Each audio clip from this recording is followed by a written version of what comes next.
چنانچہ وحی آئی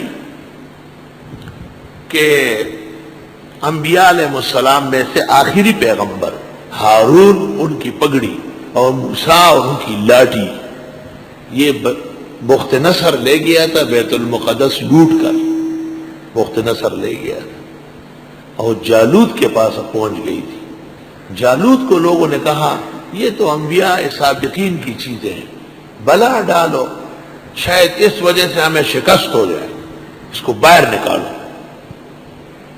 چنانچہ وہ بکسے انہوں نے گدھا گاڑی پہ رکھوائے یا بیلی پر اور اس کو ہانکا دیا۔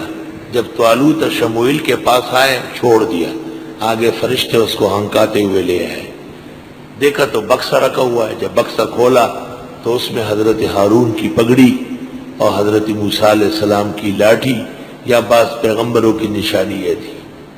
حدود میں رہ کر بزرگان دین کے تبرکات کا فائدہ امر مسلم ہے، حدود میں رہ کر۔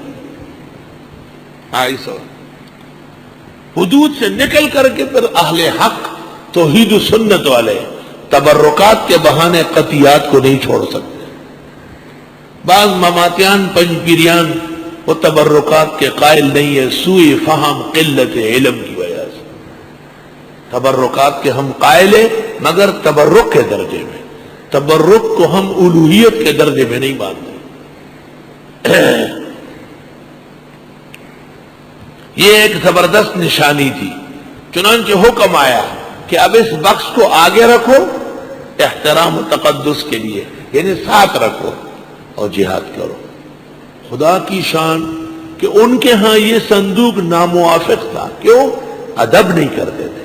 یہاں جب پہنچا تو حضرت طالوت کے کمانڈر ان چیف مقرر ہونے کی ایک زبردست نشانی بن گئی اور آگے چل کر اللہ تعالیٰ نے فتح عطا فرمائی۔